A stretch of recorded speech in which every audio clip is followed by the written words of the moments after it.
کتاب کے اوپر ہی حل کر لیں گے۔ عزیز طلبہ، مشق کا پہلا سوال ملاحظہ کیجیے۔ الف، ہجرت نبوی صلی اللہ علیہ وسلم سے کیا مراد ہے؟ اس سوال کا جواب آپ کو سبق کے پہلے پیرا سے ملے گا، مگر اس کا جواب آپ کو خود سے بنانا پڑے گا۔ اس سوال کا جواب ہم کچھ اس طرح سے تحریر کریں گے: جب کافروں نے نبی پاک صلی اللہ علیہ وآلہ وسلم پر مکہ کی سرزمین تنگ کر دی تو اللہ تعالیٰ نے پیارے نبی محمد صلی اللہ علیہ وآلہ وسلم کو دارالامان مدینہ کی طرف ہجرت کرنے کا حکم دیا۔ اس سلسلے میں آپ صلی اللہ علیہ وآلہ وسلم کا مکہ سے مدینہ تک کا سفر ہجرت نبوی صلی اللہ علیہ وآلہ وسلم کے نام سے یاد کیا جاتا ہے۔ سوال نمبر 2 دیکھیے، رسول پاک صلی اللہ علیہ وآلہ وسلم نے نبوت کے کون سے سال ہجرت فرمائی؟ اس سوال کا جواب آپ کچھ اس طرح تحریر کریں گے: رسول پاک صلی اللہ علیہ وآلہ وسلم نے نبوت کے 13ویں سال ہجرت فرمائی۔ تیسرا سوال جیم دیکھیے، حضرت امیر رضی اللہ تعالیٰ عنہ سے کون سی شخصیت مراد ہے؟ حضرت امیر رضی اللہ تعالیٰ عنہ سے مراد فاتح خیبر جناب حضرت علی رضی اللہ تعالیٰ عنہ کی شخصیت ہے۔ اس مشق کا چوتھا سوال دیکھیے، رسول پاک صلی اللہ علیہ وآلہ وسلم نے حضرت علی رضی اللہ تعالیٰ عنہ سے کیا ارشاد فرمایا؟ اس سوال کا جواب ہم کچھ اس طرح سے تحریر کریں گے: رسول پاک صلی اللہ علیہ وآلہ وسلم نے حضرت علی رضی اللہ تعالیٰ عنہ سے ارشاد فرمایا، مجھ کو ہجرت کا حکم ہو چکا ہے، میں آج مدینے روانہ ہو جاؤں گا، تم میرے پلنگ پر میری چادر اوڑھ کر سو رہو، صبح کو سب کی امانتیں جا کر واپس دے آنا۔ مشق کا اگلا سوال دیکھیے، یعنی ہے، حضرت اسماء رضی اللہ تعالیٰ عنہا کون تھیں؟ اس کا جواب دیکھیے، حضرت اسماء رضی اللہ تعالیٰ عنہا حضرت ابو بکر صدیق رضی اللہ تعالیٰ عنہ کی صاحبزادی اور حضرت عبداللہ رضی اللہ تعالیٰ عنہ کی ہمشیرہ تھیں۔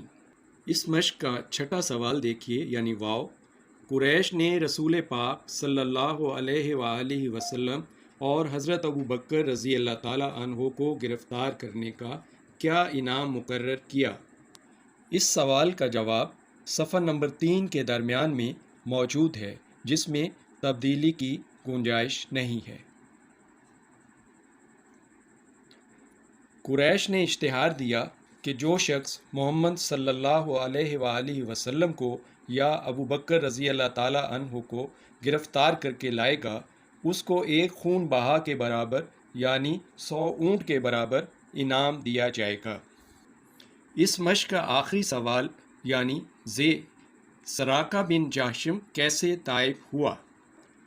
اس کا جواب باقی سوالات کی نسبت تھوڑا سا طویل ہوگا، کچھ اس طرح سے لکھیں گے: سراقہ بن جاشم انعام کے لالچ میں اپنے گھوڑے پر سوار ہوا اور آپ صلی اللہ علیہ وآلہ وسلم کے قریب پہنچ گیا، گھوڑے نے ٹھوکر کھائی اور وہ زمین پر آ گرا، 2 بار ترکش سے فال کے تیر نکالے کہ حملہ کرنا چاہیے یا نہیں، دونوں بار جواب میں نہیں نکلا، پھر بھی وہ باز نہ آیا، اب کی بار گھوڑے کے پاؤں گھٹنوں تک زمین میں دھنس گئے، اس کی ہمت جواب دے گئی، اسے یقین ہو گیا کہ یہ معاملہ کچھ اور ہے، لہٰذا وہ طائف ہو گیا۔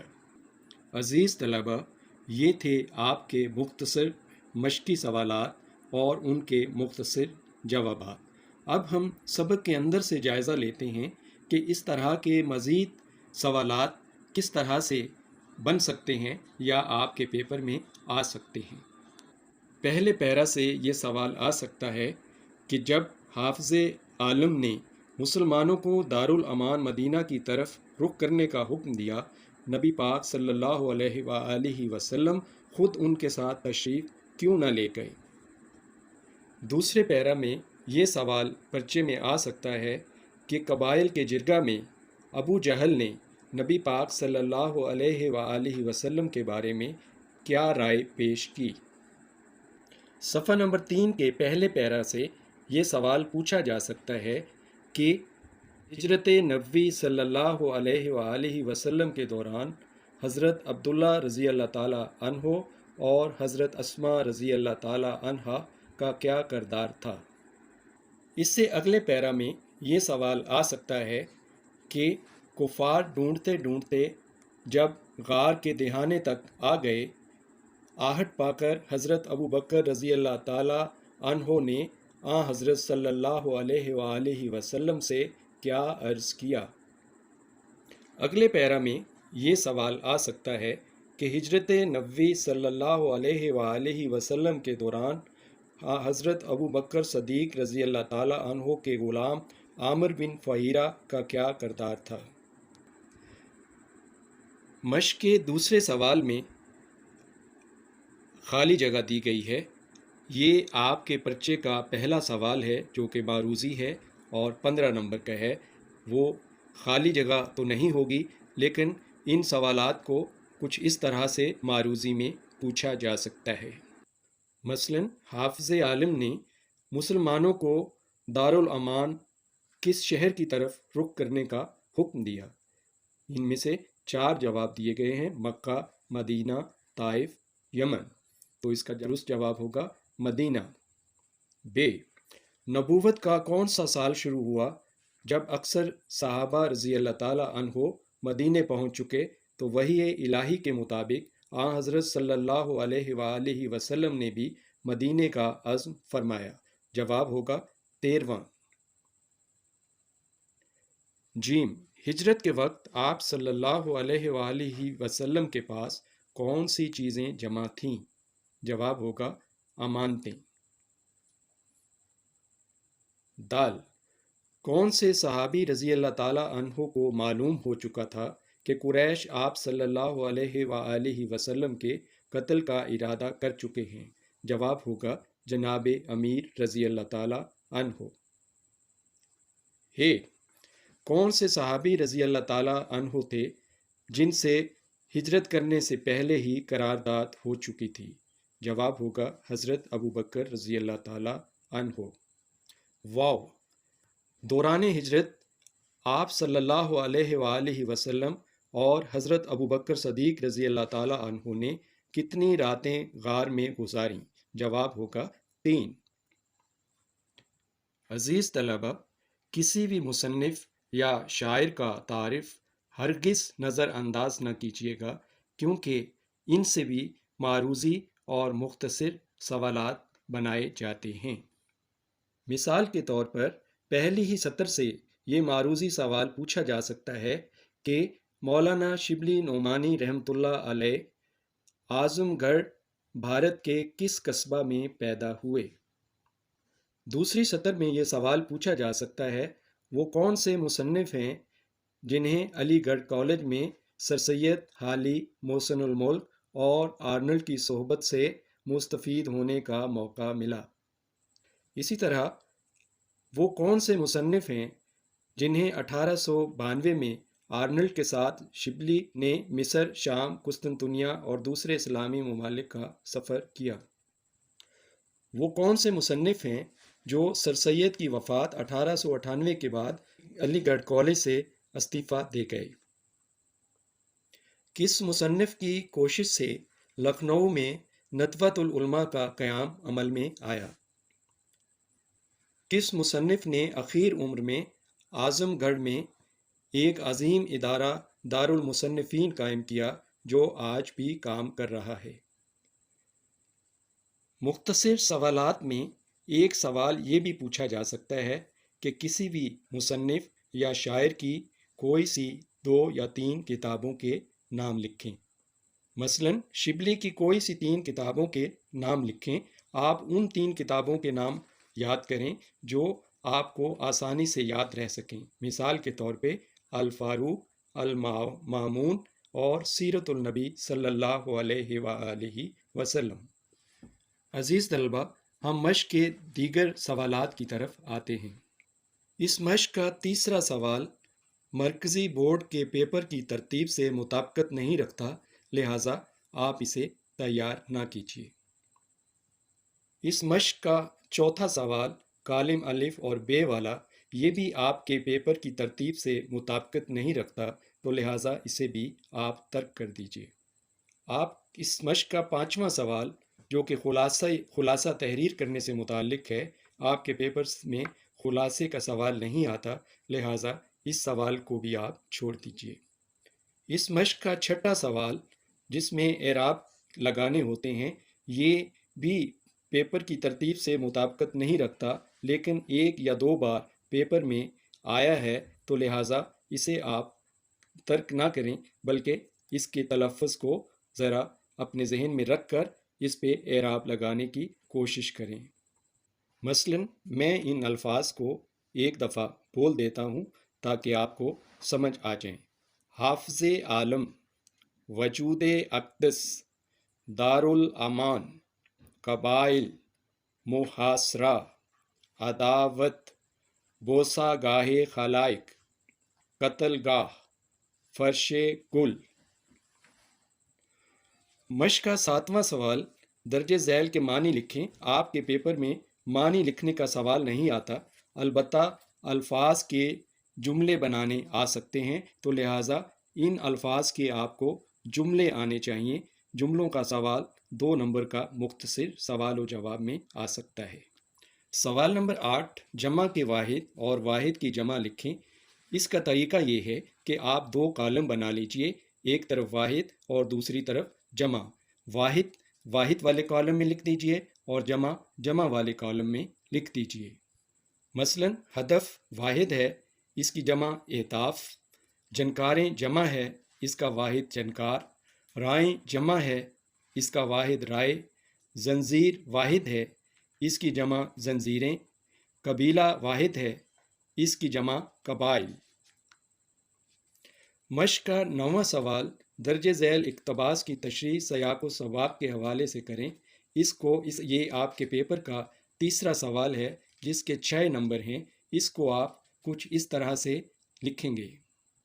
اس سوال کی تشریح 8ویں جماعت کی تشریح کے طریقہ کار سے بالکل مختلف ہے۔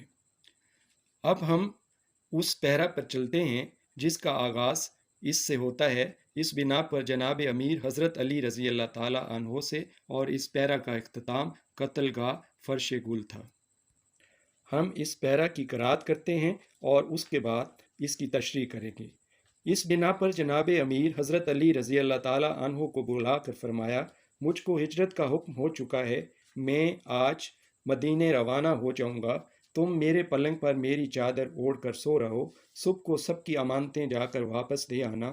یہ سخت خطرے کا موقع تھا۔ جناب امیر رضی اللہ تعالیٰ عنہ کو معلوم ہو چکا تھا کہ قریش آپ صلی اللہ علیہ وآلہ وسلم کے قتل کا ارادہ کر چکے ہیں، اور آج رسول اللہ صلی اللہ علیہ وآلہ وسلم کا بستر خواب قتل گاہ کی زمین ہے، لیکن فاتح خیبر کے لیے قتل گاہ فرش گل تھا۔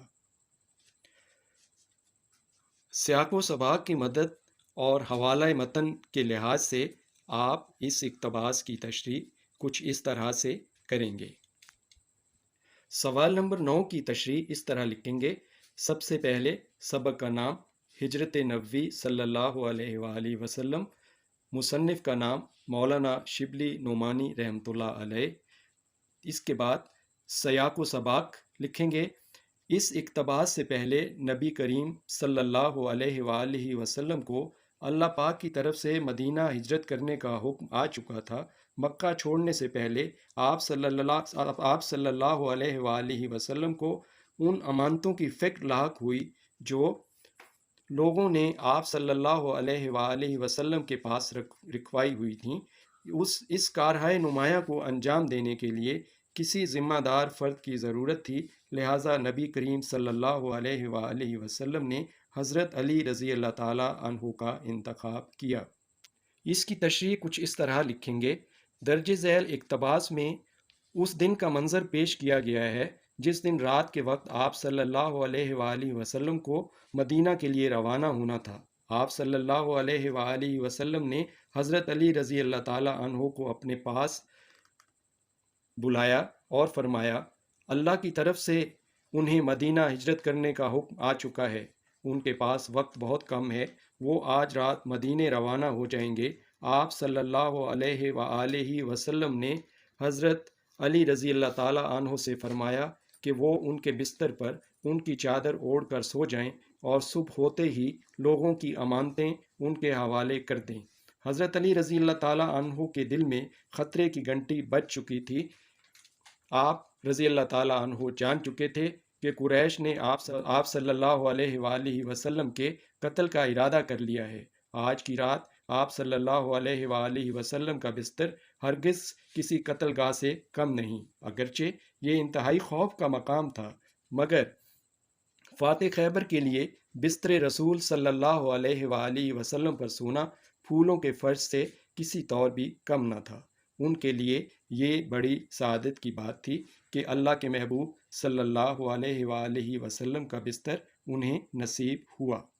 اس مشق کا 10واں اور آخری سوال درج ذیل ترکیب کے معنی لکھیں۔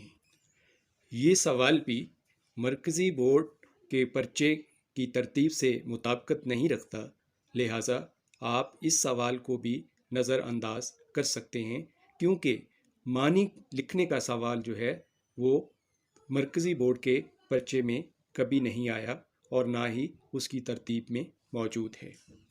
البتہ یہ سوال آپ کی ذخیرہ معلومات میں اضافہ کر سکتا ہے۔ اس کے معنی آپ اس سبق کی قرأت سے پہلے فرہنگ میں دیکھ چکے ہیں۔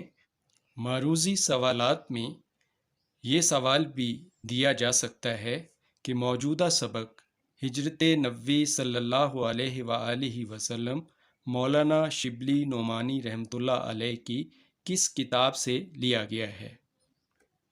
کتابوں کی فہرست میں آخر میں سیرت النبی صلی اللہ علیہ وآلہ وسلم ان کی کتاب کا نام دیا گیا ہے، لہٰذا درست جواب یہی ہوگا کہ یہ سبق ان کی کتاب سیرت النبی صلی اللہ علیہ وآلہ وسلم سے لیا گیا ہے۔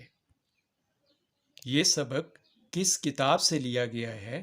یہ کتاب کا نام آپ کے سبق کے آخر میں مشق کے اوپر بھی دیا گیا ہے، قوسین کے اندر سیرت النبی صلی اللہ علیہ وآلہ وسلم۔ اسی طرح مصنف کے تعارف سے مختصر سوال و جواب میں مصنف کے فن و زندگی کے بارے میں سوال کیا جا سکتا ہے۔ مثلاً مولانا شبلی نعمانی رحمۃ اللہ علیہ کے فن و زندگی پر روشنی ڈالیں۔ اس کا جواب 3 یا 4 سطروں پر محیط ہونا چاہیے، اس سے زیادہ نہیں ہونا چاہیے، کیونکہ اس کے نمبر صرف 2 ہیں۔ عزیز من، اردو کے پرچے میں اچھے نمبر حاصل کرنے کے لیے ضروری ہے کہ آپ ایک عدد اردو کی صاف ستھری کاپی خریدیں اور اس میں اپنے سوالات کے جوابات تحریر کریں۔ یہ نوٹس آپ کے لیے امتحان سے قبل تیاری میں نہایت سود مند ثابت ہوں گے۔ آپ اپنی کاپی کو 5 حصوں میں تقسیم کر لیں۔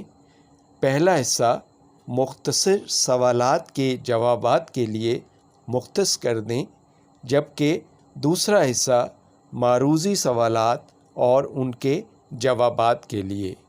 تیسرا حصہ نثر سے لیے گئے اقتباسات کی تشریحات کے لیے، چوتھا حصہ شاعری کی تشریحات کے لیے، جبکہ 5واں اور آخری حصہ اردو قواعد یا گرامر کے لیے۔ اردو قواعد کے لیے ضروری ہے کہ آپ وہی سوالات تیار کریں جو کہ آپ کے مشقی سوالات میں دیے گئے ہیں۔ اس طلبہ، یہ تھی آپ کے سبق نمبر 1 کی مشق اور ان کے سوالات اور سوالات کے جوابات لکھنے کا طریقہ۔ اگلے سبق اور اگلے لیکچر کے لیے اجازت دیجیے۔ اللہ حافظ۔